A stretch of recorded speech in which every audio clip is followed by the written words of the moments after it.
போச்சுடா.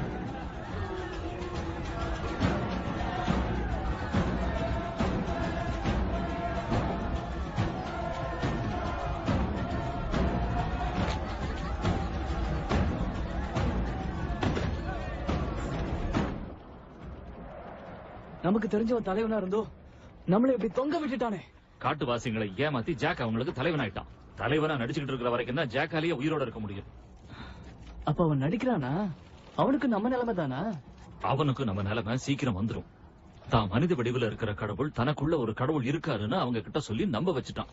ஆனா அவங்க என்னடா ஜாக்க இன்னைக்கு நெருப்புல இறக்கி அந்த கடவுளை பாக்குறதுன்னு முடிவு பண்ணிட்டாங்க.